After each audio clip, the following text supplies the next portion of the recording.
Listo. Hola, muy buenas tardes a todos. Gracias por acompañarnos en esta hermosa tarde de celebración del Día Internacional de la Enfermería. Es un orgullo para nosotros ser parte de este gremio que no solamente entrega personalidad, profesionalismo, sino que también entrega toda la humanidad que llevamos por dentro. En la tarde de hoy, pues esta es una edición de Masterclass Red Veneo y en esta oportunidad estamos en unión con Pedianet de México a cargo del doctor Emilio Emmanuel Escobar Cruz, quien nos va a deleitar con una clase de tuberculosis pulmonar infantil. Un tema que no solamente nos atañe a los neonatales en el momento de la aplicación de la vacuna, sino que es un tema pues que está muy actualizado y debemos conocer qué pasa con estos personajes años después. Doctor, muchísimas gracias por compartir una vez más con nosotros.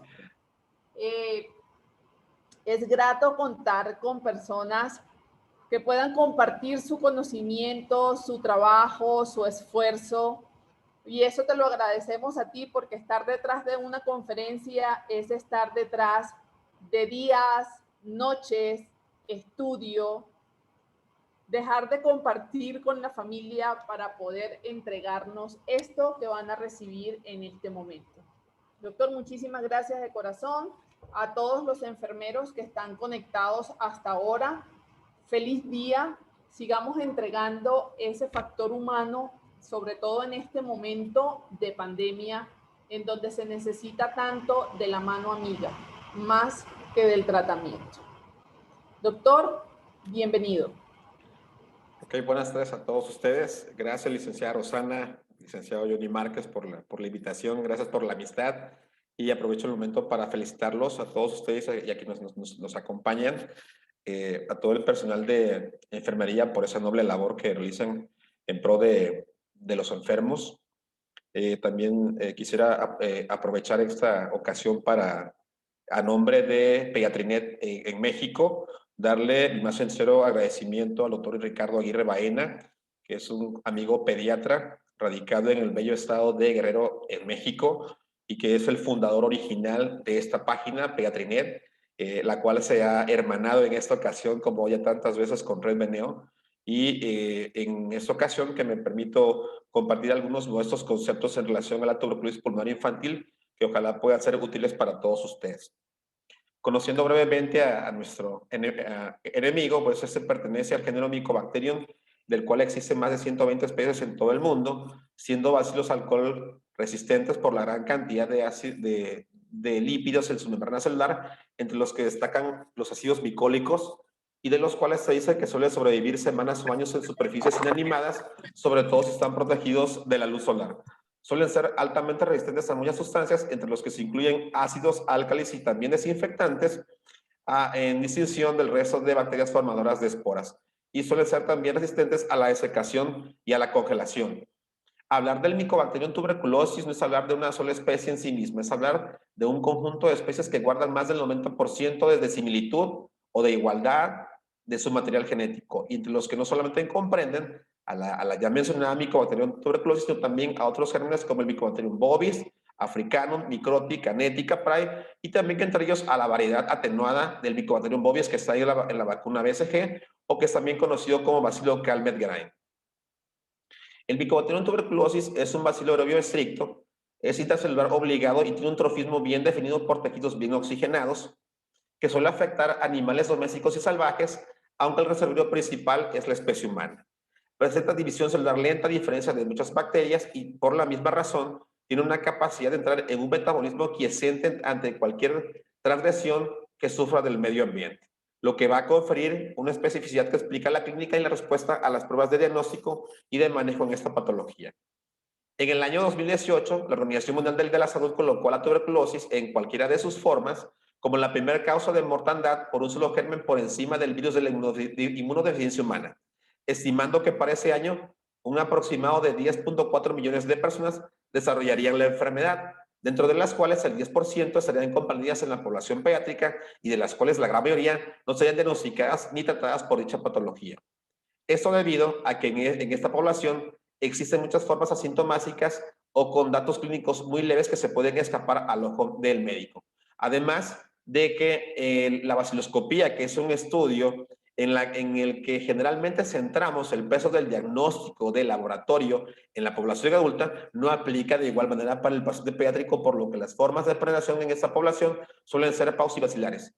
El no conocer estos detalles pues nos llevan a que como personal de salud tengamos poca curiosidad para completar el protocolo de estudio, y eso se ve más agravado, sobre todo porque muchas de las unidades de Latinoamérica tenemos una deficiente infraestructura. En México, hace 3 años, se reportó aproximadamente en la población menor de 19 años de edad un total de 1,899 casos de tuberculosis en cualquiera de sus formas, y en el estado en el cual radico, que es el estado de Tabasco, se encontró una tasa que está por encima de la media nacional, es decir, de 4.3 casos por cada 100,000 habitantes. Por tanto, para el estado donde yo radico es una patología por la cual no debemos olvidarla para su correcto abordaje y seguimiento. De igual manera, en todo el país, en el año 2017, el principal sitio u órgano afectado por dicha enfermedad es el órgano pulmonar, y del cual, o es la razón por la que voy a hablar en esta ocasión, encontrando que las tasas más elevadas de esta enfermedad se encuentran en el paciente menor de 1 año de edad, y también se empieza a ver un alza a partir de los 10 años de edad. Generalmente eso se da en la primera situación porque generalmente el paciente menor de 1 año de edad tiene una inmadurez fisiológica de su sistema inmune, lo cual le permite no hacerle frente de una forma eficiente al germen generador de dicha patología. Y esa alza que se observa a partir de los 10 años de edad es debido a que la vacuna BCG solamente confiere una protección de 10 años. Es decir, eso es un punto muy importante, puesto que una sola dosis de vacuna BCG solamente nos confiere una protección de 10 años, y generalmente esa dosis se aplica al nacimiento.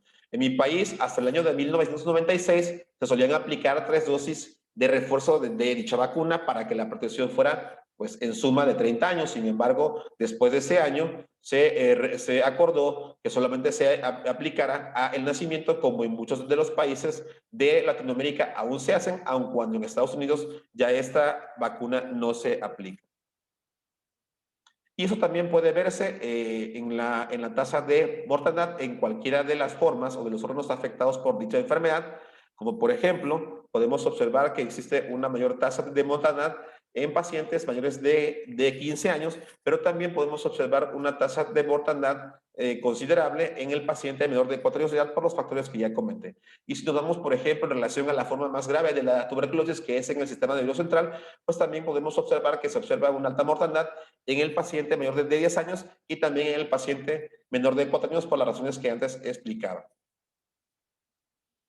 El hecho de que un paciente pediátrico se pueda infectar con este germen está en relación precisamente a la exposición prolongada con otras infectantes que puedan contener al inóculo de este microorganismo. Y por ejemplo, se puede dar en casos en el que un lactante esté en contacto con una madre bacilífera que lo esté amamantando, o cuando se vive en condiciones de hacinamiento en habitaciones mal ventiladas.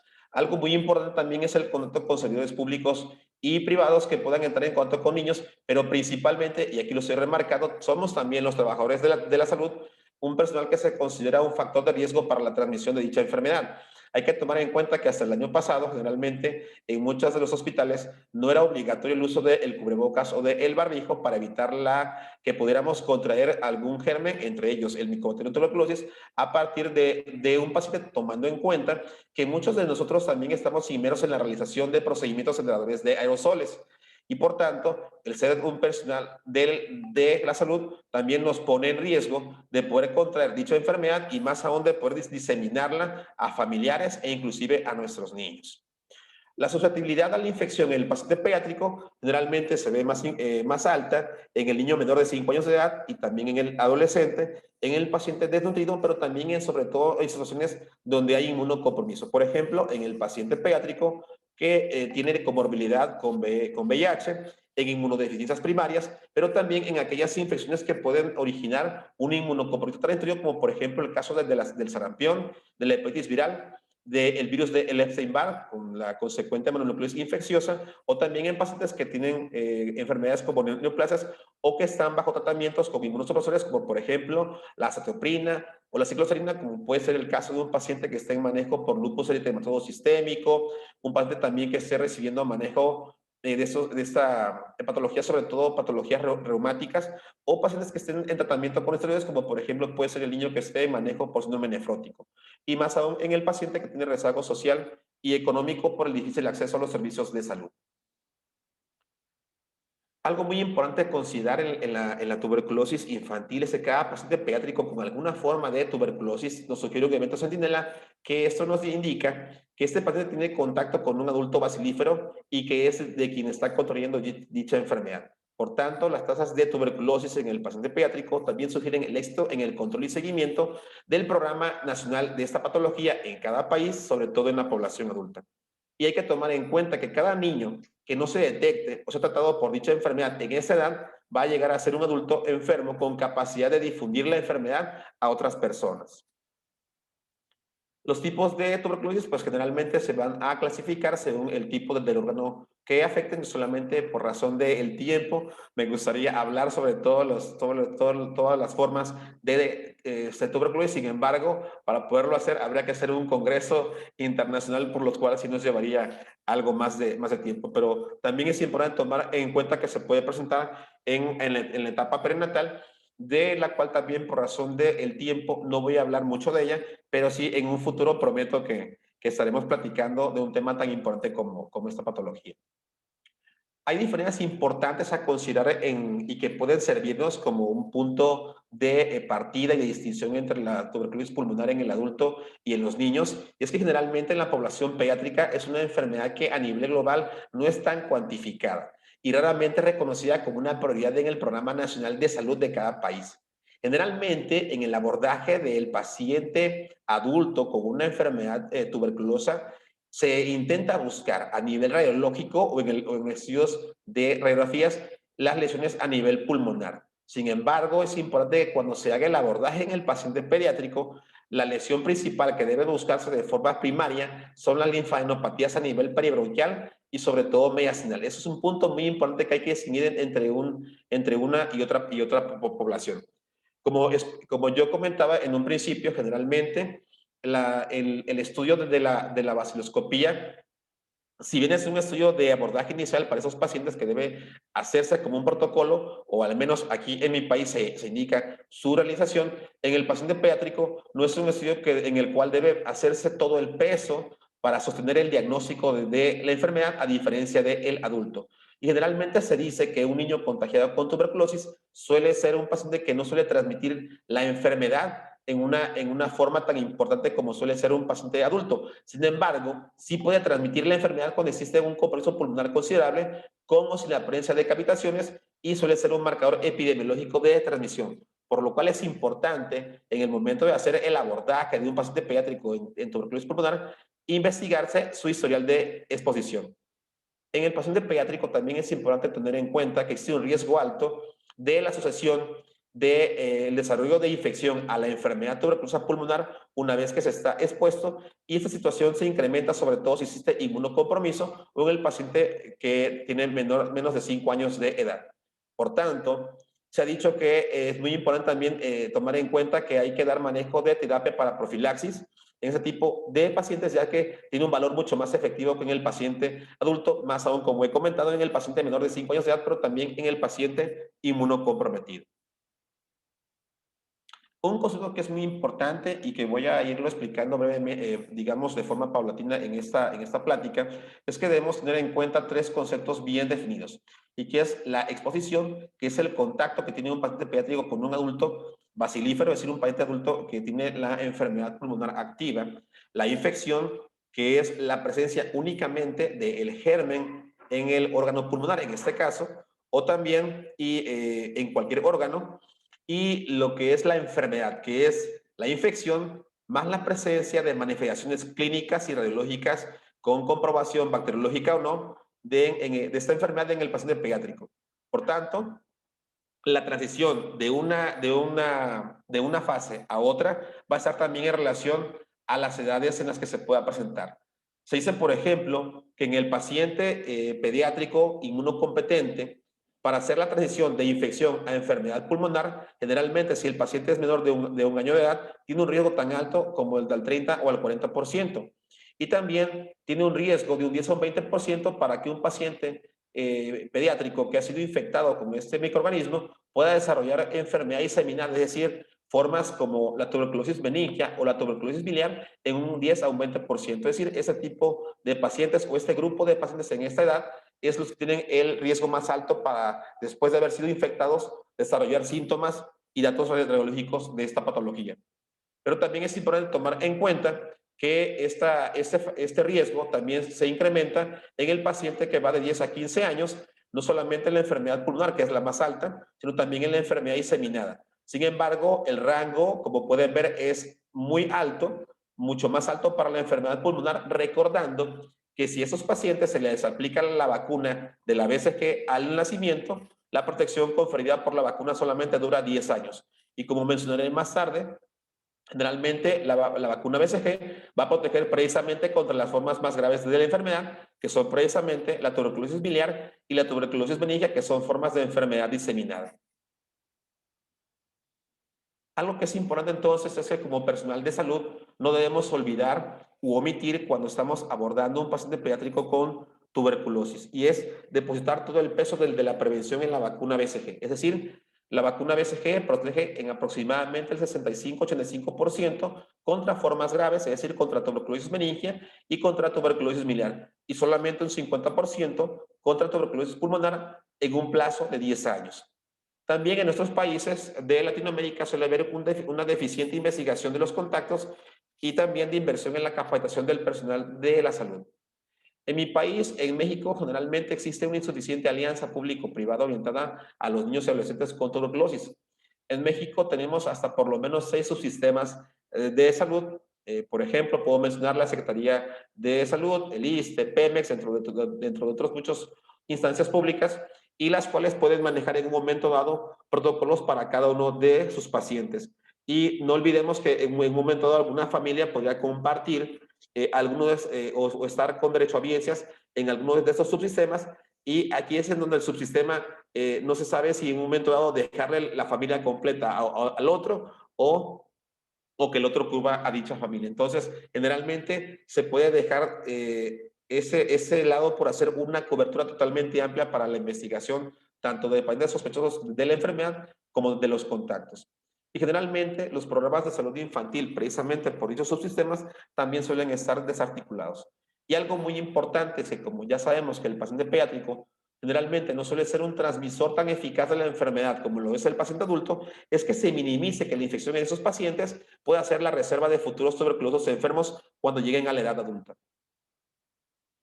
Haciendo una pequeña remembranza en relación a la fisiopatología de la tuberculosis pulmonar, sabemos que una vez que el Mycobacterium tuberculosis ingresa al alveolo pulmonar, ese puede ser fagocitado por un macrófago principalmente, aunque también lo puede ser por una célula dendrítica, y este microorganismo va a ser incorporado dentro de una estructura que se forma de forma circular por la membrana celular y que se constituye como un fagosoma.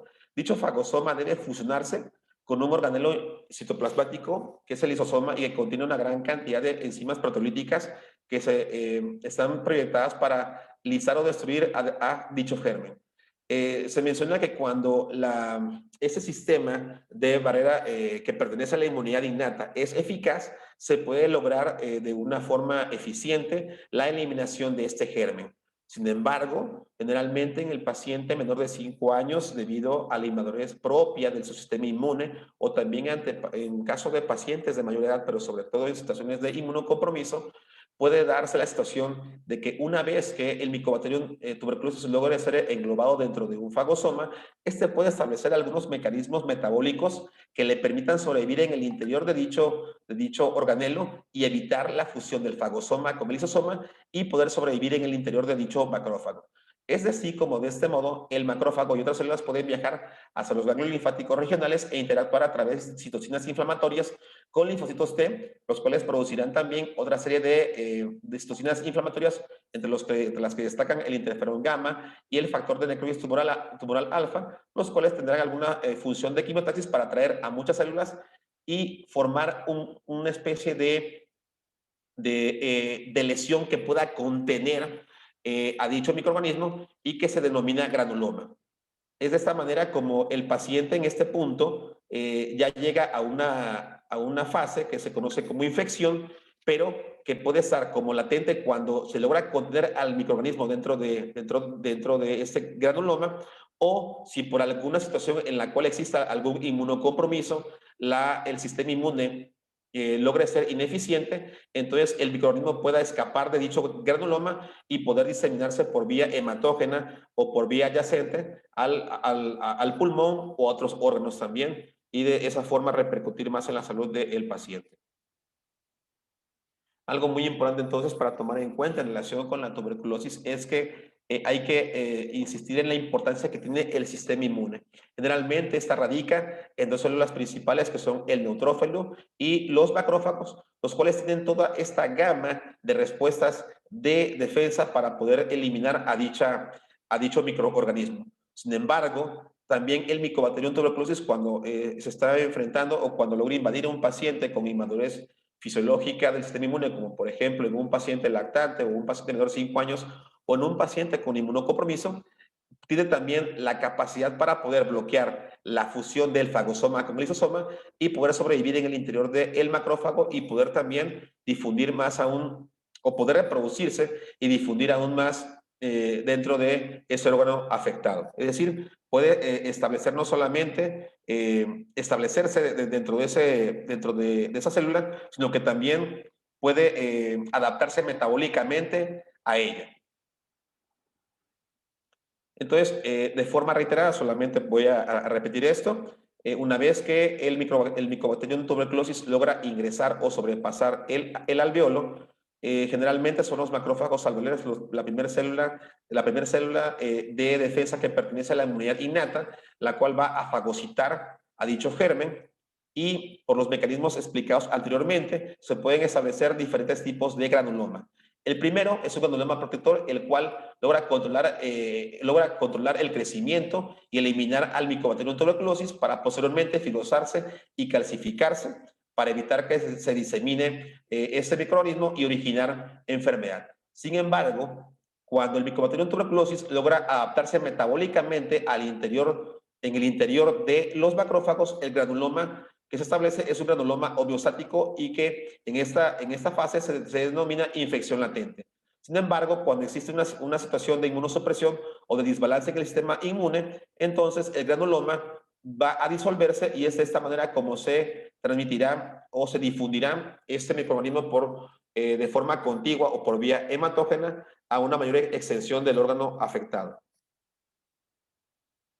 Por tanto, existen grandes desafíos para desarrollar un enfoque diagnóstico bien estructurado para poder abordar a estos pacientes, puesto que es una enfermedad con un continuo amplio de estadios. ¿Sí? Como comentaba, después de un periodo de exposición, sucede un periodo de infección tuberculosa aguda, que si bien el sistema inmune logra ser eficaz, puede eliminar a ese germen, o si por el contrario el Mycobacterium tuberculosis logra establecer sus mecanismos de bloqueo de la fusión del fagolisosoma y predominan también sus mecanismos de adaptación metabólica, entonces puede establecerse en un granuloma homeostático, originando lo que es la infección tuberculosa latente, esperando un evento de inmunosupresión para que posteriormente se pueda diseminar a través del órgano pulmonar, originando en un principio una enfermedad subclínica, es decir, con pocos datos clínicos, y si se progresa en la historia natural o en la evolución de esta enfermedad, para cuando tengamos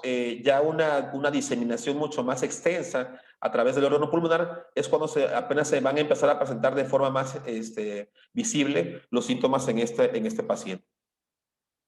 Ese es un cuadro que el doctor Carlos Manuel Pérez Vélez, que es un infectólogo pediatra colombiano radicado en Estados Unidos, nos ha publicado en este artículo, en el cual se pueden observar las diferentes estadios de esta enfermedad, pero también hace relación o hace mención importante a los estudios que podemos utilizar para hacer el diagnóstico en esos pacientes. Tenemos que, en el caso de que el paciente haya sido expuesto, un niño se haya expuesto a un adulto bacilífero, pues en principio de cuentas no tendremos ni clínica ni radiológicamente datos de esta enfermedad en el paciente. Para el momento en el que el paciente esté infectado, es decir, que cuando el microorganismo ya está dentro del órgano pulmonar, perdón, tampoco tendremos datos clínicos ni radiológicos de dicha patología. En el momento en el que se empiezan a presentar algunas formas asintomáticas o con datos muy leves de esta patología, empezaremos a observar algunas manifestaciones radiológicas de tuberculosis, pero por principio de cuentas, uno de los estudios principales que se deben solicitar para el abordaje de esta enfermedad es el cultivo de las secreciones, y que se requiere en los cuales se menciona que se requiere una carga basilar tan menor como son 10 a 100 unidades formadoras de colonia por mililitro de muestra. Para cuando, por ejemplo, generalmente, al menos aquí en México, el estudio que se solicita de inicio para intentar sopesar o darle el mayor peso al diagnóstico de esta patología en el paciente pediátrico es la baciloscopía, es en donde, aparte que se requiere una mayor cantidad de bacilos por mililitro de muestra, a diferencia de los cultivos, es para cuando el paciente ya va a tener los datos clínicos mucho más intensos o mucho más serios, y entonces estaremos ante una variante más severa de la tuberculosis pulmonar.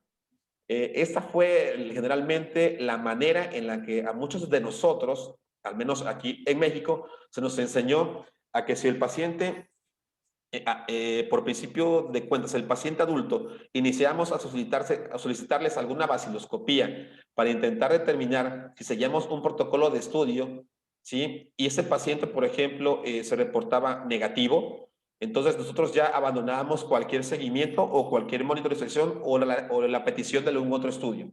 Pero como podemos ver, el pedir una baciloscopía en un paciente pediátrico no, digamos, no nos puede condicionar lo antes comentado. Es decir, siempre que pidamos alguna baciloscopía, también al menos debemos pedir algún cultivo de la muestra, dado que en esta última se requiere una menor cantidad de bacilos o de unidades formadoras por mililitro de muestra, y ello nos va a permitir hacer una detección de formas más tempranas y más precoces de la enfermedad.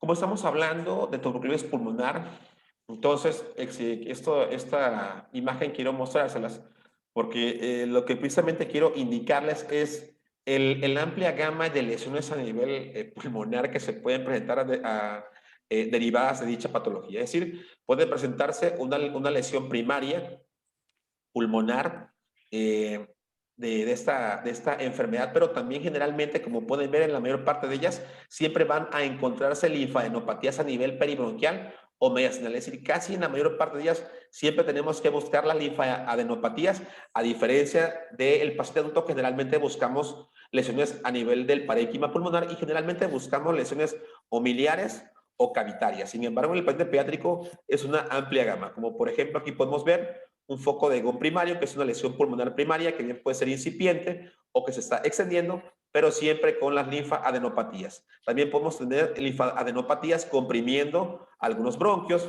podemos observar linfadenopatías que obstruyen bronquios y también con un foco bronconeumónico, una linfadenopatía que obstruye un bronquio y también con una neumonía lobar, o también la presencia de linfadenopatías peribronquiales y con diseminación en forma de granos de milio, ¿no? por ambos pulmones. También podemos observar nódulos pulmonares focales múltiples, podemos observar la presencia de granulomas que se encuentran en la luz de los bronquiolos, y en este caso, por ejemplo, generalmente en ese tipo de pacientes se pueden, y ya lo comentaremos más adelante, se pueden auscultar estertores silbantes, lo que en un momento también nos habría de obligar a hacer diagnóstico diferencial con enfermedades como el asma o con cuerpos extraños. También pueden presentarse en un momento dado derrames pleurales, derrames pericárdicos, bronquiectasias, que son dilataciones a nivel de los bronquiolos terminales, y por último mencionaré lo que generalmente es un patrón casi patoneumónico de la enfermedad pulmonar en el adulto, que es la enfermedad pulmonar cavitaria, ¿no? Generalmente se observa en el paciente adolescente. Cuando investigamos la tuberculosis pulmonar en el paciente pediátrico, es importante hacer una historia clínica detallada. Y generalmente tenemos que hacer un interrogatorio dirigido según el motivo de la consulta, pero pensando en ciertos síntomas, como por ejemplo, la fiebre mayor a 2 semanas en ausencia de otra causa, una tos persistente mayor a 2 semanas sin mejoría, a pesar de que ese paciente le hemos brindado manejos previos, una pérdida mayor del 5 al 10% de 3 meses, o que el paciente no gane peso en el mismo periodo de tiempo. También tomar en cuenta la tuberculosis, por ejemplo, en el caso de pacientes con disociación clínico-radiológica. Eso significa que, por ejemplo, tengamos un paciente al cual hayamos solicitado una proyección radiológica y que tengamos lesiones muy aparatosas, pero que el paciente se vea, como decimos en México, como sin decir, con pocos síntomas. Entonces, es algo muy importante que también debemos considerar para hacer el diagnóstico o al menos la sospecha de tuberculosis pulmonar en ese paciente. Y también tomar en cuenta la presencia de estos síntomas y que no haya mejoría después del manejo médico. El doctor Benjamin Marais es un pediatra infectólogo hindú radicado en Londres, Inglaterra, el cual nos obsequia en ese artículo este diagrama de cómo podemos hacer la semiología de un síntoma tan importante como es la tos, en distinción de otros patrones también que se pueden presentar, sobre todo en el paciente pediátrico. Por ejemplo, podemos observar un primer patrón, que es el de tos aguda con demora en la recuperación. Es decir, por ejemplo, observar que el paciente comienza con ese síntoma con la tos, por ejemplo, y que se agudiza y se exacerba en intensidad durante la primera semana, pero que posteriormente va disminuyendo su intensidad con el pasar del tiempo. Generalmente este patrón de tos puede observarse en pacientes con infecciones de vías respiratorias inferiores, como por ejemplo en pacientes con neumonía o con bronquiolitis, que son cuadros que son de mucha frecuencia en la población pediátrica. El segundo patrón es el patrón de tos aguda con recurrencias. Por ejemplo, el patrón que suele exacerbarse en un episodio en una semana, posteriormente decrece, hay un periodo de asintomatología y nuevamente vuelve a haber un pequeño brote y luego una pequeña remisión. Generalmente, este tipo de patrón suele darse en pacientes con infecciones respiratorias recurrentes o también en pacientes con asma. Generalmente, las infecciones de vías respiratorias recurrentes pueden darse en pacientes con inmunodeficiencias, pero también suelen presentarse de forma mucho más frecuentes en niños que son dejados en guarderías y en donde generalmente los gérmenes pues están recirculando por estar todos en un ambiente cerrado. Y el tercer patrón, que es el que nos interesa, es el de la tos persistente sin recurrencias. Es el último patrón que estoy señalando en esa línea y que realmente es el que incrementa su intensidad con el correr del tiempo y en el cual debemos de sospechar de tuberculosis pulmonar en ese tipo de población.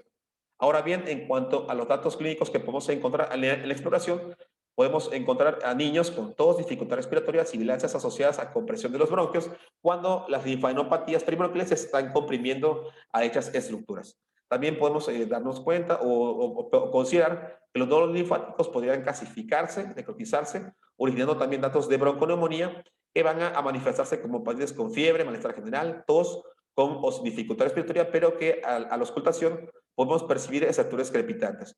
Y en caso de que tengamos pacientes con derrame pleural asociado, también podemos observar dolor torácico, tos, disnea, fiebre, malestar general y sobre todo hipoventilación del área afectada, así como restricción de la presión en el emitórax afectado. Teniendo en cuenta que la tuberculosis pulmonar también es una enfermedad que se asocia con situaciones de inmunocompromiso, también debemos investigar algunos datos clínicos como fatiga inusual, adenomegalias mayores a 1 centímetro de diámetro o también pacientes con diarrea crónica o con hepatosplenomegalia. También debemos investigar antecedentes vacunales, episodios previos de tos, lugar de origen, residencia, viajes y sobre todo en el caso de adolescentes, toxicomanías y vida sexual, así como también en los padres. Y la determinación de algunas pruebas inmunológicas, como la prueba de la tuberculina cutánea, que también se puede llamar PPD, la prueba de IGRA, que es la de liberación de interferón gamma, y el famoso COMBE, que es el contacto o exposición con pacientes sospechosos de tuberculosis o que estén en contacto también con pacientes con una tos crónica recurrente. Y es algo que es muy importante que debemos tener en cuenta cuando se aborde al paciente pediátrico en esta patología, es que debemos considerar que existen factores de riesgo para que desarrolle la infección después de la exposición y generalmente se eleva en niños menores de 5 años cuando hubo contacto cercano a un paciente adulto con tuberculosis con baciloscopias positivas, o más aún cuando también tenemos pacientes con inmunocompromiso transitorio, como por ejemplo comentaba en un principio, en niños que sufrieron sarampión, varicela, hepatitis o una infección por virus de Epstein-Barr. y también considerar que se puede desarrollar la enfermedad en pacientes con cualquiera de esas circunstancias en los que hay un inmunocomprometido, ¿no? Como por ejemplo el paciente con infección con VIH, con falla renal crónica, que esté bajo un régimen de tratamiento con esteroides, en pacientes que son desnutridos o también que vayan a ser sometidos a trasplante de órganos, para los cuales, según sea el caso, daremos tratamiento para profilaxis primaria o secundaria para tuberculosis o daremos en definitiva tratamiento antifílico. Y no olvidar también algo muy importante, que cuando generalmente se investiga un paciente pediátrico de forma activa, como un caso de un contacto que estuvo expuesto ante un adulto bacilífero, generalmente en ellos suele haber presentaciones subclínicas o asintomáticas, y solamente en los infectados donde va a haber formas subclínicas, pero sobre todo síntomas leves a graves explicados en la diapositiva anterior. Es muy importante que se realice una búsqueda exhaustiva de los contactos para determinar cuál es el caso índice, es decir, el adulto bacilífero que originó de forma primaria la transmisión hacia nuestro paciente pediátrico. Ese es un esquema que nos comparte la Asociación Española de Pediatría en esta publicación hace 2 años, y generalmente ellos desarrollan ese estudio de contactos en este modelo de círculos concéntricos. Generalmente se realiza la investigación de contactos en ese paciente pediátrico que ha estado expuesto a adultos en diferentes ámbitos, como por ejemplo la vivienda, la escuela si es un niño, o posiblemente el trabajo si es el caso de un adolescente, o también en centros lúdicos, ¿no? Como por ejemplo parques, albercas, etcétera. Y se expresa en que esos círculos concéntricos también van abarcando desde el centro hacia la periferia según la duración del tiempo en el cual se dé dicha exposición. Por ejemplo, el círculo más interno se refiere a que el niño tuvo contacto con ese adulto por un tiempo mayor a 6 horas, el círculo medio cuando el contacto fue menor a 6 horas, y en el último círculo cuando fue el contacto de forma esporádica. Sin embargo, generalmente en mi país, generalmente los médicos, cuando abordamos el contacto de pacientes, no solamente para población pediátrica, sino también para población adulta, generalmente suele centrarse en el paciente cuando se expone de forma mayor a 6 horas en la vivienda. Y generalmente tenemos que extendernos a una mayor población para que podamos detectar el caso índice. Ya entrando en la materia de lo que es el diagnóstico y el seguimiento, sabemos que, por ejemplo, en los laboratorios que podemos utilizar para el abordaje de este tipo de pacientes, algunas pruebas como la biometría hemática, las pruebas de función renal o hepáticas van a ser inespecíficas y no son patognomónicas para diagnosticar dicha enfermedad, y sus resultados van a estar supeditados a las condiciones renales del paciente, a la afectación de uno o más órganos, y también al estado nutricio y al estado de inmunocompetencia de dicho individuo. Otra de las pruebas que se utiliza para el abordaje de esos pacientes es la prueba cutánea de la tuberculina, que está englobada dentro de las pruebas inmunológicas y que está constituida por el derivado proteico purificado, el cual comprende una serie de componentes antigénicos que incluye componentes del Mycobacterium tuberculosis por sí mismo, del Bacillus calmette-guerin y también de micobacterias que no son tuberculosas pero que se encuentran en el medio ambiente y que al ser aplicadas al individuo originan una reacción de hipersensibilidad tardía mediada por células y que van a reflejar contacto del mismo con este germen. Sin embargo, tienen la particularidad que no va a distinguir entre la presencia de infección y de enfermedad en el mismo. La aplicación se realiza a nivel del antebrazo izquierdo y generalmente ocupa 2 visitas por el personal de salud. La primera para la aplicación de dicho reactivo y la segunda en un periodo aproximadamente de 72 horas para poder hacer dicha lectura, y en la cual debe medirse el diámetro superior de la induración que se forme en el sitio de la aplicación. Sin embargo, en esta prueba existe la desventaja de que puede existir una reacción cruzada en un individuo que fue inmunizado previamente por la vacuna BCG, puesto que debo recordar que algunos de estos componentes antigénicos van incluidos dentro de dicho derivado proteico purificado. Generalmente, en México, la forma de interpretación de dicho estudio se da como una prueba positiva cuando la induración formada suele medir más de 5 milímetros, por ejemplo, en el caso de niños o adolescentes que son estudiados como contactos de un paciente adulto bacilífero o con sospecha de enfermedad tuberculosa por sí misma. Y también se da o se suele clasificar o darse una interpretación de una reacción positiva cuando se forma una induración mayor a 10 milímetros en el caso de niños y adolescentes que tengan alguna condición de inmunocompromiso, como por ejemplo linfoma, diabetes, falla renal crónica, nutrición o también pacientes con VIH. También se pueden observar algunos tipos de reacciones, como por ejemplo la presencia de vesículas posaplicación del PPD o la presencia de un granuloma en el sitio de la aplicación del reactivo, que suelen presentarse en ocasiones en un periodo de 24 a 48 horas después de que se haya administrado, y que en esos casos no se puede medir el diámetro de esa lesión, pero en esas situaciones también se puede interpretar como una reacción positiva. La otra prueba, que es el ensayo de liberación de interferón gamma, o también que se conoce por sus siglas en inglés como IGRA, es un método de detección de respuesta inmune de las células T y que es específica a ciertos antígenos del microbioma de tuberculosis, principalmente a los antígenos SAT6 y CFP10. En el mercado existen dos tipos principales, aunque también pueden haber nuevas presentaciones, y generalmente son estos dos tipos: el cuantiferón T-Degol Plus, el cual detecta el nivel de interferón gamma que se produce en respuesta a los antígenos del microbioma de tuberculosis, y el T-Spot-TB, el cual mide el número de células T que producen al interferón gamma en respuesta a dichos antígenos. Y en estas circunstancias, esos estudios no se ven influenciados por inmunización previa con la BCG o con la presencia de algunas micobacterias no tuberculosas en su gran mayoría, puesto que solamente contienen esos dos antígenos. Y las únicas micobacterias que sí pudieran interferir con esos estudios serían cuando el paciente esté infectado con algunas micobacterias no tuberculosas, como por ejemplo Flavescens, Marinum, Kansasi y Sulgai. Esta prueba de ELIGA generalmente ocupa, por tanto, muestra sanguínea, a diferencia del PPD.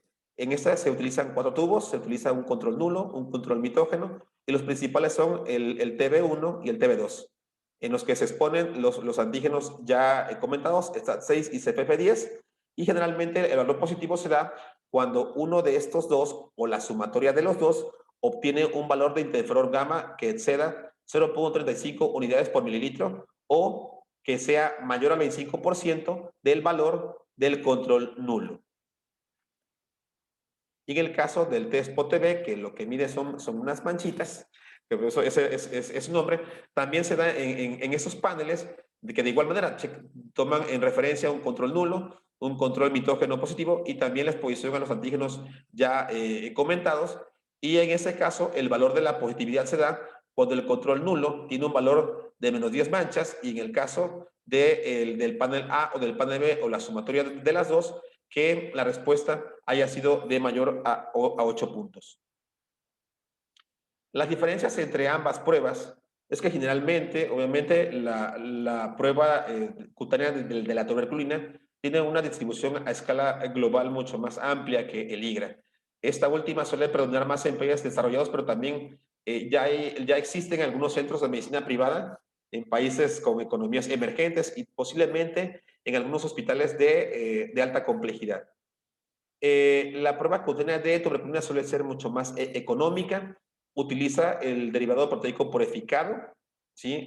En diferencia del IGRA, que utiliza los antígenos SAT6 y CPF10. La primera prueba tiene que ser de aplicación intradérmica. Los IGRAs utilizan muestra sanguínea. Como comentaba, la prueba cutánea de la tuberculina, que es el PPD, utiliza 2 visitas, una para la aplicación y unas 72 horas para hacer la lectura y la medición de la individuación formada en el sitio de la aplicación, en tanto que el IGRA solamente utiliza una. Según los expertos, el grupo de recomendado para hacer la prueba cutánea de la tuberculina es en pacientes mayores de 6 meses, y generalmente el IGRA hasta el año 2015, de la publicación de la doctora Silvia Chang, se recomendaba son únicamente en pacientes mayores de 5 años. Sin embargo, desde el año pasado, la Asociación Americana de Pediatría recomienda, y sus expertos recomiendan, que ya se puede realizar en pacientes entre 1 a 2 años de edad y a partir de esa edad hacia arriba. Como bien comentaba, el PPD suele haber sido usada con la vacuna de la BCG, puesto que hay algunos componentes antigénicos de dicha vacuna incluidos en el PPD. No así sucede con el caso de el IGRA. Y por ejemplo, en el caso de que la primera prueba haya sido negativa en cualquiera de las dos circunstancias, o también en donde se haya suministrado al paciente de la prueba la vacuna de la triple viral, se recomienda que se posponga en un periodo de 4 a 6 semanas. Y como podemos ver, tanto la especificidad del PPD con el IGRA suele ser alta en pacientes que no han sido vacunados con la vacuna BCG. Sin embargo, sí se ve disminuida en el caso del PPD en pacientes que ya han sido inmunizados con dicha vacuna. Y en definitiva, la eficacia en pacientes con inmunocompromiso pues va a ser baja, porque hay que recordar que esta prueba es inmunológica y precisamente lo que califica es la eficiencia de la respuesta inmune. Una de las pruebas que, como bien explicaba, al menos en mi país, y fue de esa forma en la que se me enseñó en la medicina general, es de donde se partía para hacer el diagnóstico casi de confirmación en esa enfermedad, era la baciloscopía. Pues en el paciente pediátrico esto no es así, ¿no? Se también hace un estudio para hacer es un apoyo diagnóstico y de control de pacientes en el tratamiento. Generalmente suelen utilizarse dos tipos de tinciones, que son la tinción de Ziel-Nielsen y la de auroamina-rodamina. Esta prueba es la que requiere la más alta población bacilar para hacer el diagnóstico. Requiere al menos 5,000 a 10,000 bacilos por mililitro para que sea positiva. Y recordar, en el paciente pediátrico pues suelen ser pausas bacilares y por tanto una baciloscopía negativa no va a descartar la presencia de infección. En México, esa es la forma en la que se interpreta o en la que se reportan las baciloscopías. Y en la parte de abajo, pues señalo que al menos para tener un 50% de posibilidad de que se reporte un estado positivo por baciloscopía en un niño, deben haber al menos, como bien decía, de al menos 5,000 a 10,000 bacilos por mililitro de muestra para que pueda ser útil en la población infantil.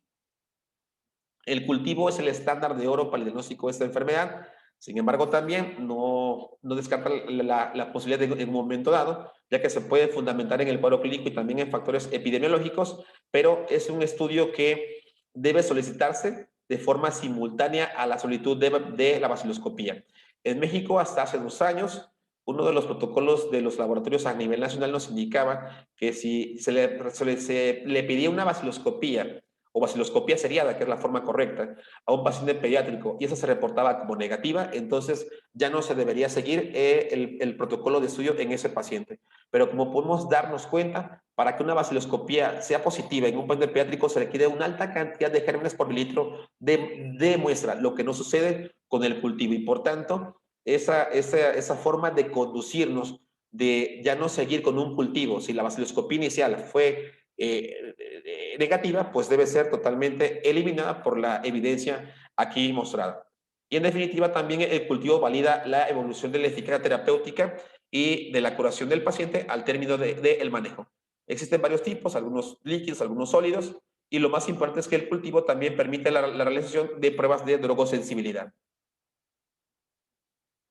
Algo muy importante es la forma en la que se recolectan las baciloscopías, o perdón, la que se recolectan las muestras para las baciloscopías y para el cultivo.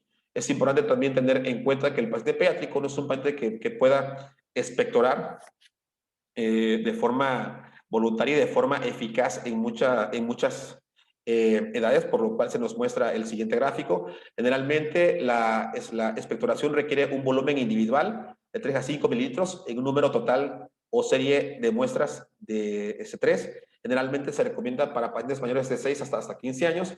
Y en el procedimiento debemos tener al paciente en ayuno con un aseo de la cavidad bucal con agua simple. Y el paciente deberá toser y depositar la muestra en dicho recipiente. Cuando el paciente no pueda expectorar de forma voluntaria, podemos inducir dicha expectoración, induciendo al paciente un periodo de ayuno mínimo de 3 horas y también nebulizándolo con 5 mililitros, bien sea de solución hipertónica o de solución fisiológica, a la cual adicionaremos un broncodilatador que se recomienda el salbutamol a dosis de 150 microgramos por kilo por dosis a una dosis máxima de 0,5 mililitros. Y debemos aspirar con una sonda por la nasofaringe. En el paciente menor de 2 años de edad, en los cuales no podemos obtener la expectoración, se recomienda que se recaben muestras a través del jugo gástrico, en los cuales el volumen individual será de 20 mililitros en una serie de 3 muestras. El paciente se recomienda dejarlo en previo ayuno y en decúbito dorsal, colocándole una sonda nasogástrica u urogástrica, según sea el caso, en un periodo mínimo de tiempo de 2 horas, aunque algunos expertos recomiendan internar al paciente una noche previa y colocar la sonda naso-urogástrica durante toda la noche para poder hacer la recolección de la muestra a la mañana siguiente.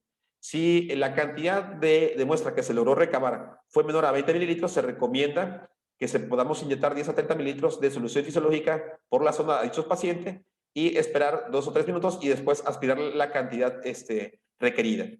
Sin embargo, solamente en algunas situaciones muy especiales y tal vez muy escasas se puede recabar secreción bronquial por lavado alveolar, lo cual requeriría equipo endoscópico. Esto puede realizarse en cualquier edad y solamente se requiere una sola muestra, pero en donde requerimos una cantidad al menos de 20 a 50 mililitros. Algo muy importante es que para realizar la baciloscopía no es conveniente que se retrase la obtención de la muestra hasta el laboratorio por más de 10 días y para el cultivo no más de 5 días. Algo muy importante también y que viene a ser de mucho apoyo para el diagnóstico o el abordaje del paciente con tuberculosis pulmonar son los estudios moleculares que se centran básicamente en la reacción en cadena de la polimerasa. Este estudio permite la detección directa en muestras en los que la baciloscopía fue negativa, pero donde sospechamos fuertemente en el que el paciente pueda cursar con dicha enfermedad. O también para confirmar la presencia del Mycobacterium tuberculosis en baciloscopías que ya fueron previamente positivas. Estas pruebas nos van a también poder detectar mutaciones que van a conferir resistencia a ciertas drogas y nos van a permitir también identificar ciertas especies.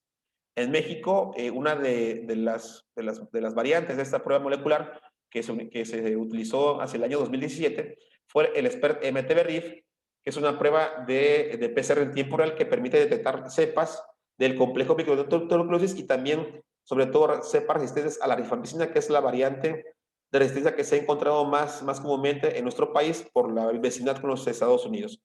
El tiempo en el cual se prepara y se incuba esta muestra, como podemos ver, es un tiempo pero muy corto y es de mucha utilidad ya que los resultados que se obtienen están en tan solo 90 minutos, a diferencia de esperar resultados en cultivos líquidos, por ejemplo, esperar cuando mucho 2 semanas o hasta casi un poco más de un mes cuando se mandó a cultivar la muestra en un medio sólido.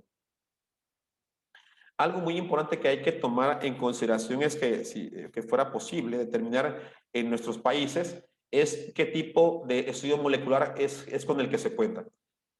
No voy a nombrarlos a todos estos, pero sí quiero comentar que cada estudio molecular del cual se tiene existencia hasta ahora en todo el mundo, pues generalmente tienen un tipo de prueba en el cual fundamenta la realización de dicho estudio.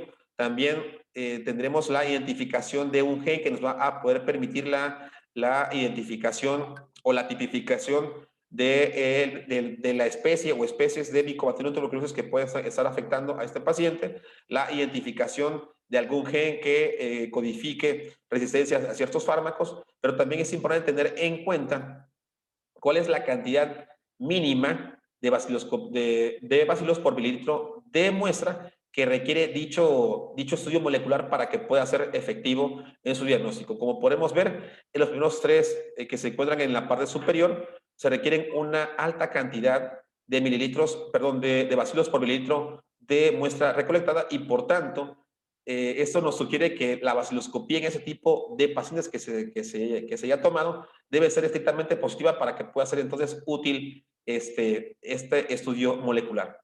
En México, como bien comentaba, el estudio que se ha utilizado generalmente desde el año 2010 fue el SPERT-MTBRIF, el cual permite la identificación del complejo microbioma tuberculosis y también nos permite la identificación de este gen, que es el RPOB, que es el que codifica una resistencia hacia la rifampicina.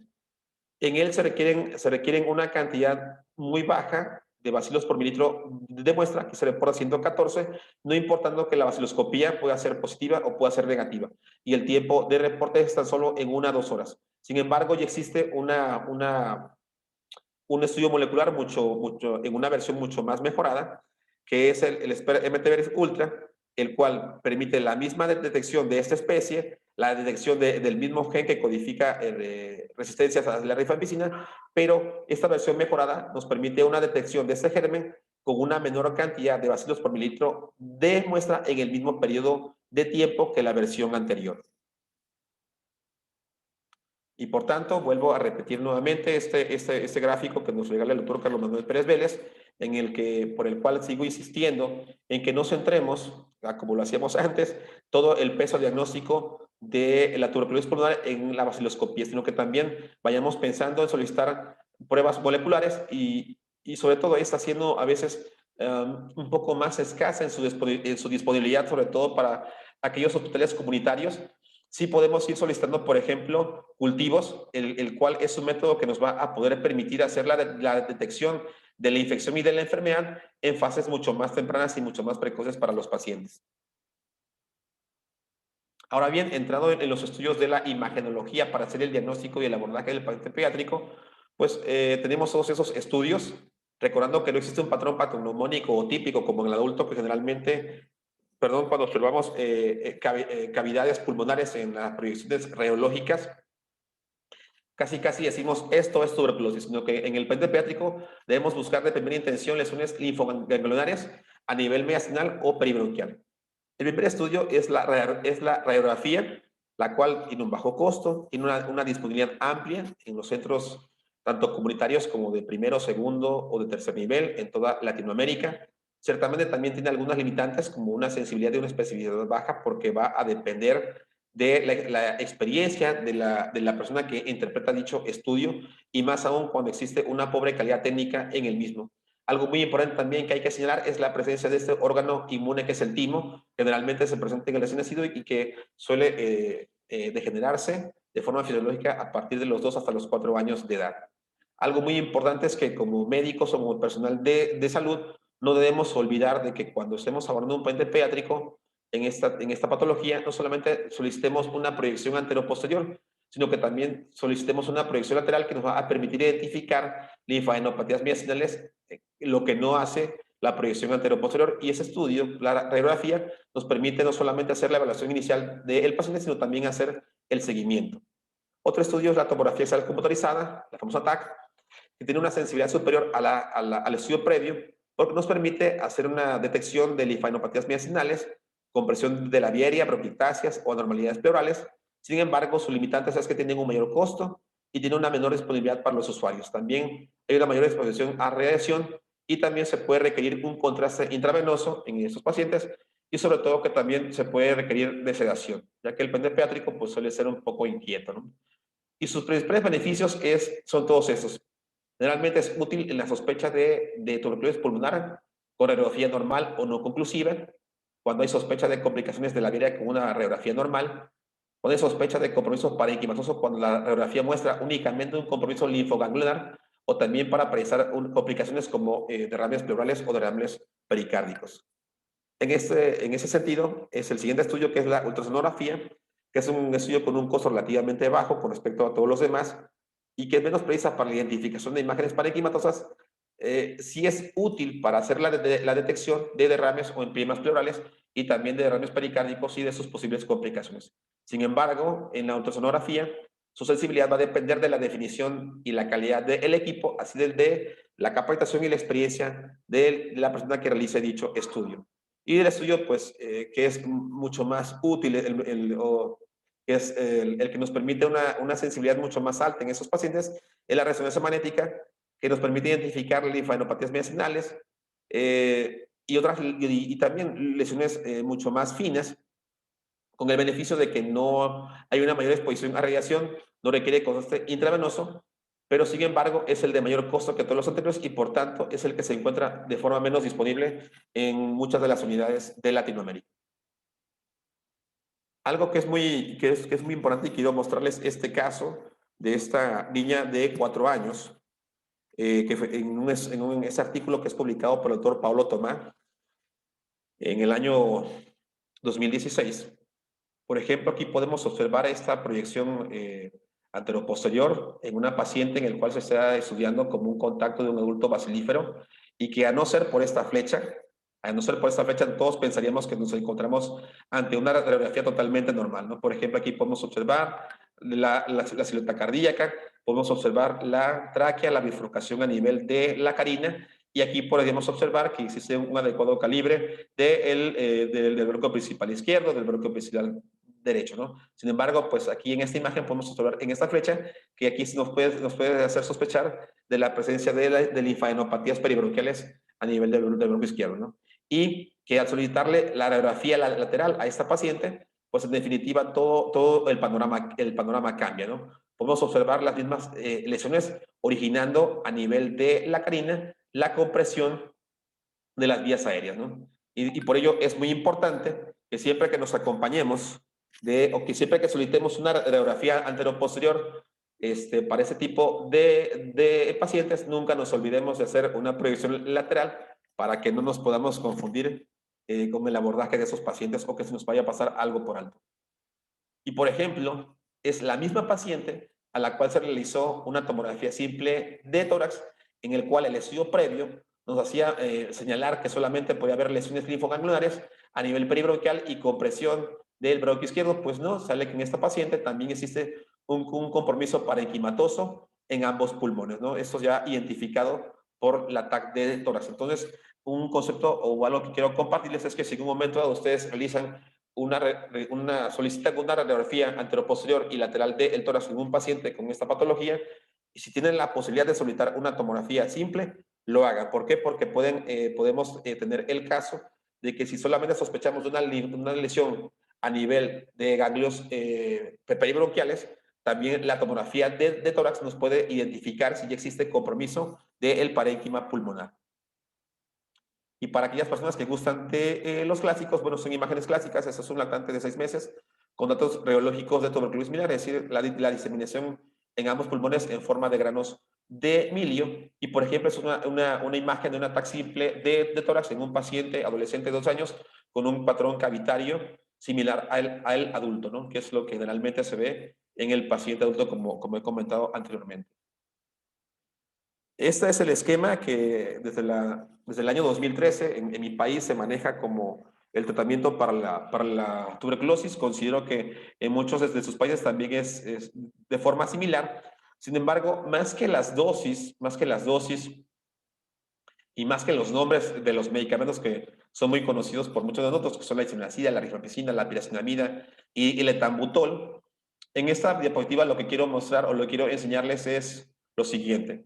Aquí mi recomendación es que generalmente en mi país el realizar el diagnóstico, el seguimiento y el tratamiento de estos pacientes generalmente se da por el médico general o el médico familiar en un primer nivel, el médico especialista pediatra o un infectólogo pediatra en un segundo o en un tercer nivel, y generalmente se suele dar por el departamento de epidemiología o de medicina preventiva, ¿no? Digamos, a nivel central. Sin embargo, parecería ser que somos los únicos médicos que tenemos darle seguimiento a estos pacientes. Y esta gráfica nos enseña que esto no debe ser así. Por ejemplo, si yo estoy dando manejo a un paciente con isoniazida, puedo desencadenarle una reacción adversa como neuropatía periférica. Por tanto, puedo enviarle a mi paciente pediátrico, en un momento dado también puedo enviarlo con un neurólogo pediatra. Por ejemplo, también puedo enviar a un paciente en el cual esté manejando con estreptomicina, puedo mandarlo con un otorrinolaringólogo si mi pandilla ya cursa con una reacción adversa como vértigo o hipoacusia, o también puedo enviar a mi paciente con un oftalmólogo pediatra si está cursando con alteraciones de la visión. ¿Esto por qué? Principalmente sabemos que en la población adulta que está en tratamiento con fármacos antituberculosos, una de las principales causas de abandono de estos manejos es la presencia de reacciones adversas. Y esa también puede ser una de las principales causas en la población pediátrica. Es decir, si no cubrimos este aspecto del seguimiento importante que debe ser las reacciones adversas en la población pediátrica, también podemos tener que esos pacientes abandonen el tratamiento que generalmente se da hasta por 6 meses. Entonces, es importante tener en cuenta que debemos apoyarnos de forma multidisciplinaria con otras especialidades médicas para tener en cuenta que no abandonen sus regímenes farmacológicos y después originar problemas como resistencia o multiresistencia a estos fármacos. ¿Sí? Eso es un concepto que es muy importante. También, por ejemplo, en el caso de tener pacientes con tuberculosis resistente, ¿sí? También existen otros fármacos que se pueden utilizar, por ejemplo, algunos aminoglucósidos, algunas quinolonas, pero también, como decía en la diapositiva pasada, algo muy importante es no olvidar la presencia de reacciones adversas, por lo cual no solamente debemos de solicitar algunos laboratorios para hacer ese seguimiento, sino también el referir a algunas especialidades que nos apoyen con la gradación de los efectos adversos. Y al hacer esto último, eso nos va a poder permitir de forma consensuada el poder determinar el hacer algún ajuste farmacológico o el hacer el reemplazo de un fármaco por otro para que el paciente continúe con su tratamiento y lo complete de forma apropiada. Por ejemplo, en el caso de de los aminoglucósidos, bueno, muchos sabemos que pueden originar nefrotoxicidad, por lo cual es entonces tener en cuenta que esos pacientes podríamos estarles solicitando pruebas de función renales de forma periódica, o también tener la necesidad de enviarlos con nefrología pediátrica. Por ejemplo, otro caso sería si utilizáramos alguna quinolona como el moxifloracino, el tener en cuenta que ese fármaco puede originar hipocalemia o también puede originar arritmias. Por tanto, el tener en mente que podemos llegar a requerir algún control periódico de electrolitoséricos o también la necesidad de valoraciones periódicas por el cardiólogo pediatra. O también en el caso de utilizar medicamentos como la protonamida, que suelen también originar hipotiroidismo, también tener en cuenta que podemos pedir de forma periódica un perfil tiroideo y pedir también de esa forma valoraciones por endocrinología pediátrica. Por tanto, lo antes expresado también se puede concretar en esta diapositiva, en donde ya una vez hice mi diagnóstico en este paciente, ¿cómo debo hacer mi seguimiento en el mismo? Debo repetir mi evaluación clínica de forma regular en 2, 4, 8 semanas. Debo estar pidiendo también estudios radiológicos para determinar el curso o la evolución de la enfermedad. Por ejemplo, se sugiere cada 2 meses o antes, si no hay mejoría clínica, y estar recolectando nuestras muestras bacteriológicas de forma mensual para demostrar la conversión del cultivo, ¿no? Y en esta gráfica también, como yo comentaba, no solamente hacer el seguimiento clínico, radiológico y bacteriológico, sino también estar vigilando también los síntomas de toxicidad en todos los ámbitos, como por ejemplo la audiología, en el campo de lo oftalmológico, también en el campo de lo renal y de lo cardiológico, o también en el campo de lo endocrinológico. Esa es una hoja de cálculo de dosis DOTBAL. Es cortesía del doctor Isaías Oroz Conrade, que es un pediatra infectólogo mexicano. El doctor coordina un programa local en Tijuana, Baja California, de tuberculosis, y esta hoja Excel que me surgió y también se la pienso obsequiar, él la hizo con la finalidad de reconocer el punto de que en nuestros países de Latinoamérica lo ideal sería que cada fármaco que se dé pues venga en una presentación por separada para cada paciente, y de esa manera hacer una dosificación individualizada para cada paciente. Sin embargo, en México solamente tenemos lo que se conoce como fármaco DOTBAL, es decir, son tabletas que ya vienen, que ya comprenden los 4 medicamentos, ¿no? Entonces, el doctor lo que nos hizo fue facilitarnos la dosificación en esta gráfica, y lo hace de la siguiente manera. Generalmente debemos disolver 1 o 2 o hasta 4 tabletas de esta pastilla DOTBAL en 5 mililitros de agua. Y por ejemplo, en estos rangos, en esos cuadros, en la pared superior, vienen algunos rangos de peso para cada paciente. Por ejemplo, si el paciente pesa 10 kilos, pues coloco el peso de 10 kilos con sus décimas en este recuadro, y lo que me indica es que debo disolver una tableta o machacar una tableta de DOTBAL en 5 mililitros de agua, y la cantidad que se expresa en este recuadro es la cantidad que debo darle de forma diaria a este paciente. Y de igual forma debo ir colocando cada peso según los rangos que se muestran de forma adyacente con sus décimas, y aquí me dice si debo machacar o triturar 2, 3 o 4 tabletas, y en cada recuadro continuo pues debo tomar la cantidad que debo administrar para cada paciente según la dosis que se requiere. Ya casi por finalizar, haciendo una pequeña autocrítica de las guías para la atención de la tuberculosis en el paciente pediátrico en mi país. La última guía fue publicada en el año 2017, y como digo, este tema está generalmente proyectado para médicos de primer nivel. Generalmente en ellos, o según en esta guía, lo que se puede observar es que el médico tiene que interrogar al familiar si el niño tiene esos datos, ¿no? Que son los que ya he comentado previamente, ¿no? Fiebre, escalofríos, pobre ganancia de peso, cuadros diarreicos, astenia, etc. Si el familiar le contesta a todo que sí, entonces él debe proseguir entonces con los estudios radiológicos, bacteriológicos y de enfoque epidemiológico para determinar si el paciente tiene datos de tuberculosis pulmonar. Si es así, entonces se le debe iniciar el tratamiento antituberculoso. Sin embargo, si el familiar le responde que no, ese paciente debe enviarlo a control del niño sano. Y algo muy importante en lo que quiero remarcar, recordar que cuando se está haciendo el abordaje de pacientes con tuberculosis pulmonar, sobre todo si el paciente lo estamos investigando como un contacto de un adulto bacilífero, esos niños, perdón, van a tener formas asintomáticas o subclínicas de esta enfermedad. Es decir, si te dicen que no, lo más recomendable es que no lo mandes a control del niño sano, como dice esta guía. Es decir, debemos hacer un seguimiento en ese tipo de pacientes. Pero bueno, quise mostrar esta diapositiva solamente como una explicación de un análisis mucho más profundo de lo que se debe hacer, ya conocido todas las bases que he comentado previamente, ¿no? Ahora, ¿qué es lo que deberíamos hacer? Bueno, el abordaje que deberíamos hacer entonces para esos pacientes, voy a presentarlo según este esquema que nuevamente el doctor Carlos Manuel Pérez Vélez, desde Colombia, nos ha regalado y que debemos hacer para el abordaje en ese tipo de casos. Por ejemplo, si de forma pasiva yo tengo un niño en el cual tengo datos clínicos o radiológicos que me puedan sugerir la presencia de una tuberculosis pulmonar, pero no tengo el antecedente de que ese niño estuvo expuesto con una persona que sea tuberculosa o que tenga tos crónica, pues es muy poco probable que ese niño tenga tuberculosis.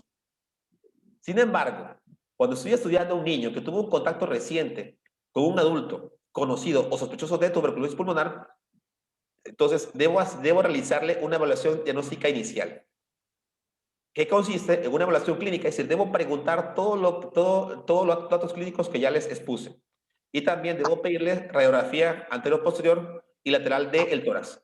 Y si tuviera yo una tomografía, también. Y también debo pedirle estudios inmunológicos, o bien PPD o bien el IGRA. Desde este punto, puedo tener 3 escenarios clínicos posibles. Vamos con el primero. En el primer escenario, puedo observar que mi paciente no tiene datos clínicos ni radiológicos que me hagan sospechar de tuberculosis. También sus pruebas inmunológicas PPD o IGRA me salen negativas. En este caso, el autor de forma original dice que no deben tomarse las muestras las muestras bacteriológicas. Sin embargo, si somos acuciosos y decidimos pedirlas, y en el caso que nos salieran negativas, entonces la siguiente pregunta que debemos hacernos es, ¿tendrá mi paciente factores de riesgo para que desarrolle enfermedad pulmonar tuberculosa? Ahora bien, ¿cuáles son esos factores de riesgo? Ok. Les pido de favor, apaguen su audio. ¿Pueden apagar su audio? Blue Studio, ¿puede apagar su audio, por favor? Gracias, muchas gracias. Ok, continuamos. Entonces, me quedé en este punto, ¿no? En donde tenemos un paciente que lo estamos investigando porque tuvo contacto con un adulto, pero que no hay clínica ni datos radiológicos para TB, sus pruebas inmunológicas están negativas, fuimos acuciosos, pedimos pruebas bacteriológicas y salen negativas, y nos preguntamos si este niño tiene factores de riesgo para que desarrolle enfermedad pulmonar tuberculosa. ¿Cuáles son esos factores de riesgo? En México, hasta el año 2013 y según la norma oficial mexicana, los factores de riesgo para la enfermedad tuberculosa eran que el niño fuera menor de 5 años de edad expuesto a pacientes adultos con esa enfermedad. Y sobre todo recién nacidos, lactantes, niños y adolescentes con VIH que no tuvieran tuberculosis activa. Esto nos decía la norma oficial mexicana hasta el 2013. Sin embargo, la Organización Mundial de la Salud hasta el año pasado nos dice, ok, va, todo lo anterior, sí, pero también vamos a incluir a aquellos pacientes en tratamiento con factores de necrosis tumoral o que se estén preparando para un trasplante de órganos. Y también consideremos también adolescentes drogadictos o aquellos adolescentes que estén encarcelados por el convivir en condiciones de hacinamiento. Y sobre todo de una patología que está emergiendo en el paciente pediátrico, que es la diabetes mellitus. Cuando tengo estos factores de riesgo ya conocidos, entonces puedo tomar esta dicotomía. Si el paciente no tiene esos factores de riesgo, entonces lo voy a clasificar como expuesto, pero sin dichos factores. Entonces no le inicio manejo con profilaxis primaria. Sin embargo, si dicho niño tiene los factores de riesgo, lo considero como un expuesto con dichos factores y debo iniciarles profilaxis primaria para que no desarrolle la enfermedad tuberculosa pulmonar. Ese es mi primer escenario. Segundo escenario, un niño que no tiene datos clínicos ni neurológicos de enfermedad tuberculosa. Sin embargo, tengo en pruebas inmunes, PPD o IGRA lo tengo positivo, cualquiera de las dos. Esta prueba indica que ya ese niño en su sistema inmune tuvo contacto con dicho germen. Y el autor original dice, no debes colectar muestras bacteriológicas, pero supongamos que sí las hicimos porque somos muy dedicados y nos salieron negativas. Entonces, a este paciente lo clasifico como un paciente con infección tuberculosa latente y, por tanto, debo iniciar tratamiento de tuberculosis latente o también llamada de profilaxis secundaria y debo seguirle un seguimiento o debo continuar una monitorización hasta que termine con su manejo. El último escenario clínico. Este niño veo que tenía datos clínicos serológicos sugestivos de la enfermedad.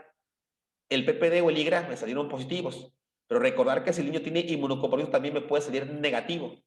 Y he descartado cualquier otra posibilidad diagnóstica.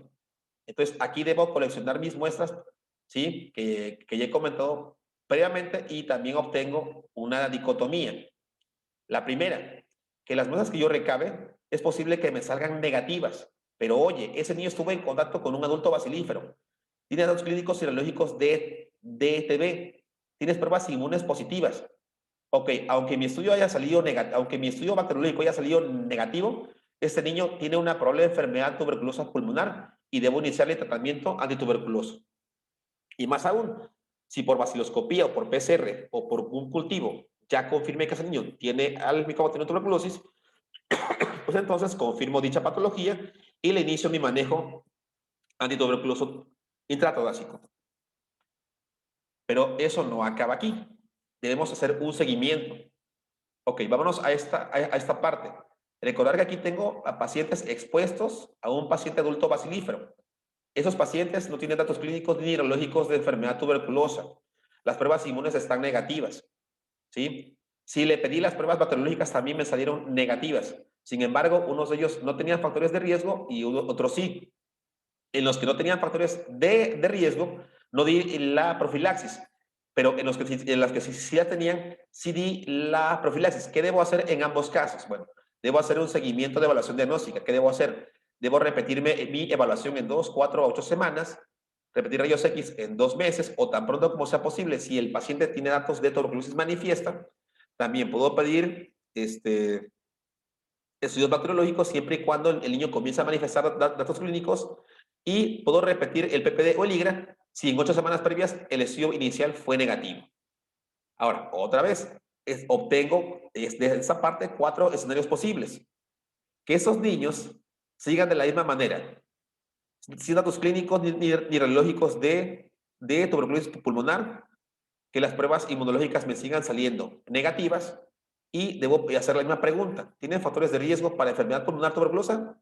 Si no los tienen, no le debo dar profilaxis, pero sí lo debo seguir mensualmente hasta por un periodo de 2 años. O si ese paciente tiene factores de riesgo, también lo que debo hacer es completar la profilaxis, que es el periodo más o menos de 6 a 9 meses, y darle un seguimiento hasta por 2 años. Segundo escenario, el paciente no tiene datos clínicos ni neurológicos de enfermedad tuberculosa, ¿sí? Mi prueba inmune me salió positiva. Mi estudio bacteriológico salió negativo. Bueno, ya lo puedo clasificar como un paciente con una infección latente. Debo iniciarle manejo por infección latente y lo sigo mensualmente hasta que termine dicho manejo. Si este paciente, que recuerden, tuvo inicialmente el contacto, no tenía clínica ni neurológicamente datos de enfermedad tuberculosa, las pruebas inmunes estaban negativas y pedí cultivos, pedí baciloscopías y salieron también de forma negativa, bueno, en el seguimiento que hice, entonces veo que hay datos clínicos y neurológicos de enfermedad. Mi prueba inmune me salió positiva, pero mi baciloscopía está negativa, entonces en este paciente lo puedo diagnosticar como una enfermedad intratorácica bacteriológicamente negativa y en este caso, como es un caso de novo, debo iniciarle el manejo para la tuberculosis pulmonar y seguirle un control mensual hasta que termine con dicho manejo. Y si este paciente, todo me sale positivo, datos clínicos, radiológicos, pruebas inmunes, baciloscopías, entonces confirmo definitivamente que ese niño contrajo la infección y desarrolló la enfermedad. Y entonces sí, inicio también, como caso de nuevo, el tratamiento y lo sigo de forma mensual hasta que termine con dicho manejo. Para el caso de los pacientes que de forma inicial sospeché una probable enfermedad intratorácica y que necesité un manejo para enfermedad pulmonar, debo seguirlos de forma regular, cada 2 a 4 o 8 semanas.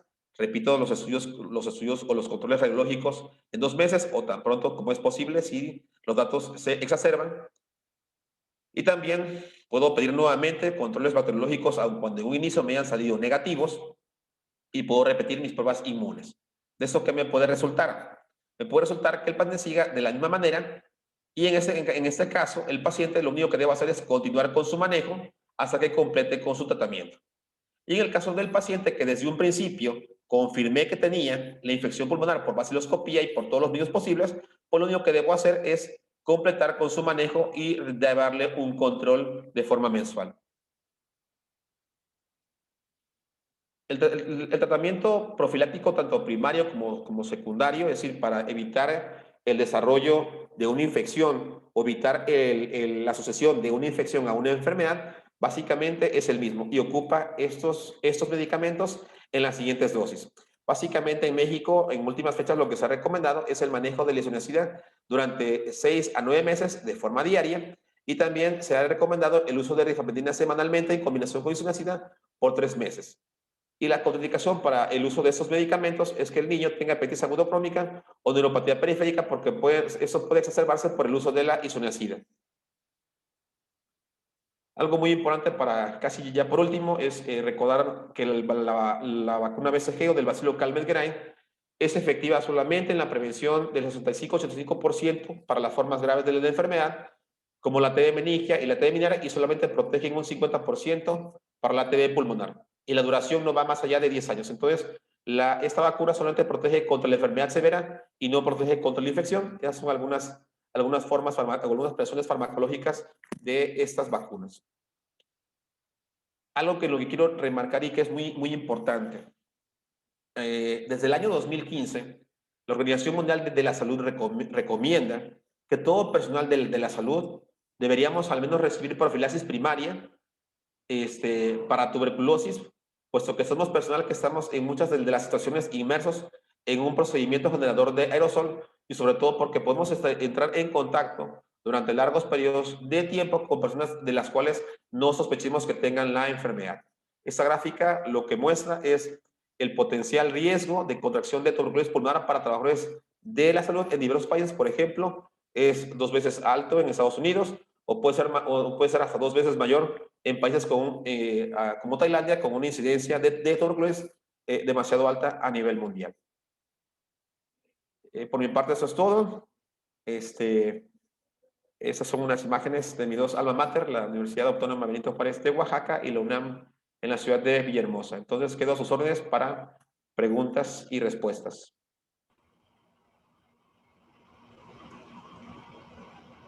Hola, doctor, excelente conferencia, excelente, exquisita. Qué importante es saber todos esos datos que manejaste y pues que definitivamente el paciente debe ser estudiado exhaustivamente para un diagnóstico a tiempo y que reciba tratamiento. Pero fíjate también todas las complicaciones que se derivan del tratamiento que es el que necesita para curar su enfermedad o para mantener la raya. Sí, mira, uno de los puntos que yo comentaba, ¿no? Que también platicamos tras bambalinas, ¿no? Generalmente extrapolamos puntos de la medicina del adulto hacia el niño. Y la verdad que el investigar sobre la tuberculosis pulmonar infantil nos hace darnos cuenta de que podemos también extrapolar muchos puntos de los niños hacia los adultos. Y un punto que en el cual quiero remarcar mucho, el personal de la salud no está exento de que podamos contraer tuberculosis. Como decía, no fue sino hasta por la pandemia el año pasado que muchos nos vimos obligados a utilizar cubrebocas o mascarillas. Y es algo que deberíamos utilizar, sobre todo cuando estemos inmersos en procedimientos generadores de aerosoles, no solamente, sino también a veces hasta la conducta diaria. ¿Por qué? Porque podemos estar en contacto con un paciente o en un caso con un adulto que sea portador de esa enfermedad, pero pues que pueda llegar por otro motivo, o sea, nos puede llegar por una diarrea, por unos granitos, o sea, por una lesión en piel, por una caída, pero no tenemos la curiosidad de preguntar, oiga, ¿usted ha tenido tos crónica? O sea, no tenemos ese compromiso de investigar, de ir más allá, ¿no? A veces entendible por razón de tiempo, a veces por carga de trabajo, pero a veces sí tenemos el tiempo para poderlo hacer pues no lo hacemos. Y sobre todo, pues yo creo que ya va a ser más importante que utilicemos cubrebocas de aquí hasta para comer, ¿no? Eso que están haciendo con el orificio para que solamente te entretengas, un poco más. Vea, doctor, pero me parece súper importante escuchar esa actualización que ya está desde el 2015 a nivel internacional, sí, con respecto a la vacunación de los profesionales de la salud. así es. Sí, mira, inclusive la vacuna de la BCG, en últimos años, yo he leído algunos artículos sobre la vacuna BCG, inclusive está teniendo beneficios no solamente para tuberculosis, digo, los que ya se sabían, sino también se está utilizando para cáncer de vejiga. Se está intentando asociar a aquellas personas que fueron vacunadas con BCG. Creo que son aquellas personas que tienen una mayor respuesta o una mejor respuesta inclusive contra SARS-CoV-2. Digo, eso está todavía como una asociación. O sea, no es algo causal, o sea, no es algo causa-efecto, no. Pero sí se asocia que aquella persona que estuvo vacunada con BCG es posible que tenga una mejor protección, una mejor respuesta contra SARS-CoV-2. Y esto pues va en relación también un poquito a que, como yo también les comentaba, en mi país el año pasado hubo una carencia nacional en todo el país de esa vacuna. Entonces, sí es necesario que se aplique, porque como bien decía, es la única vacuna con la que contamos. O sea, se están diseñando otras, pero ninguna tiene la eficacia como la vacuna BCG y que inclusive, digo, tomándole en cuenta con otras vacunas, tiene una eficacia pues mucho menor. Digo, protege contra formas graves, aunque no corta la infección, ¿no? Pero pues, digo, si es la única con la que contamos, pues a ponérnosla, ¿no? Y algo también importante, eh, sobre todo, no solamente para los médicos, también para las enfermeras, pero también algo sí más para los médicos.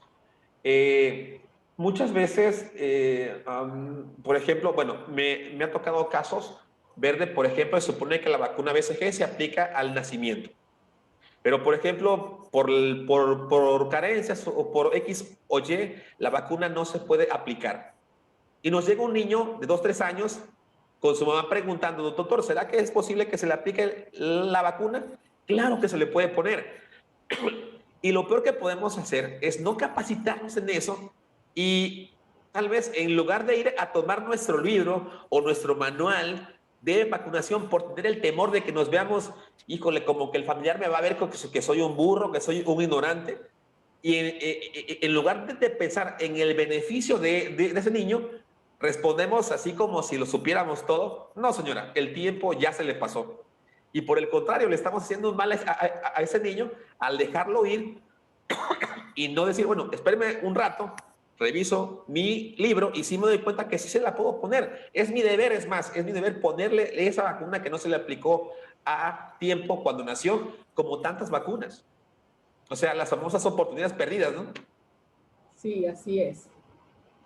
Ojalá todos los profesionales de la salud pensaran como tú. Bueno, doctor, tienes muchos mensajes de agradecimiento en el chat. No hay preguntas por ahora.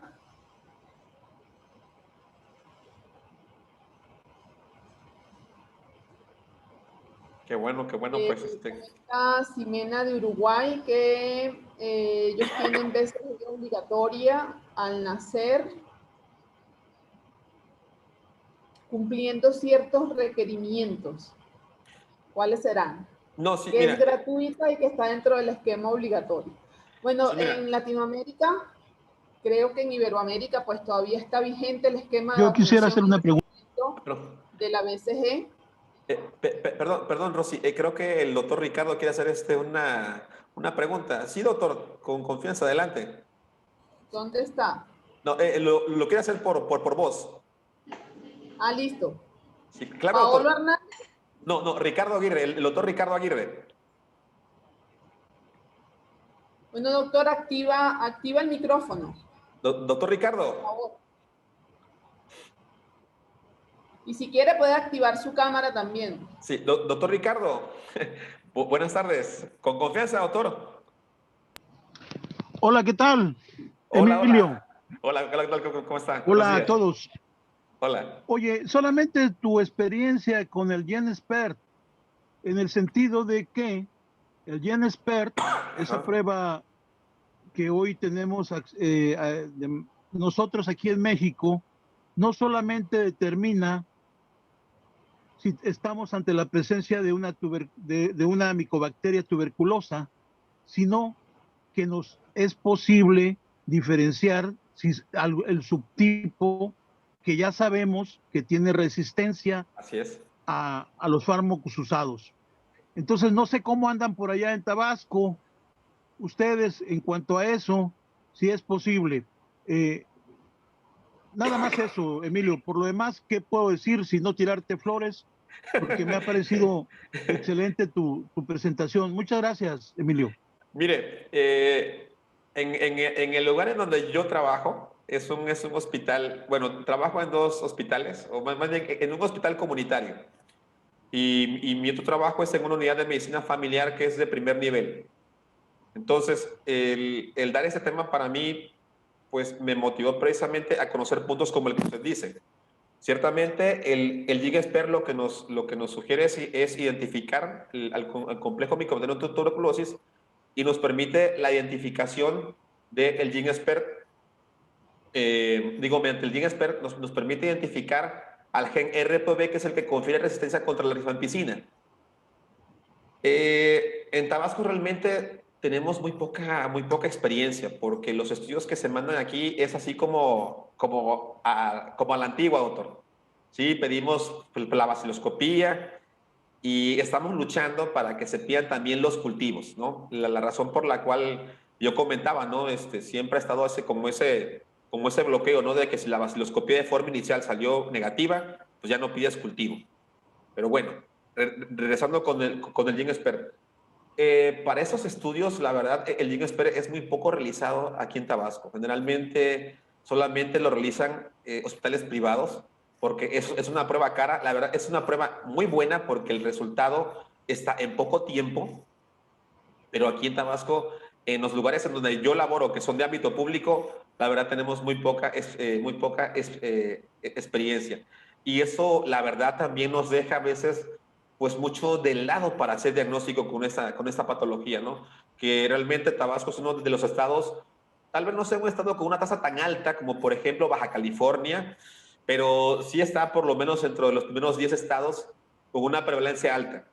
Y desafortunadamente, como le digo, el GenSpert es generalmente para ámbito privado o generalmente suelen pedir los hospitales de tercer nivel, ¿no? Como el Hospital de El Niño, que está en la ciudad de Villahermosa, que pertenece al municipio de El Centro.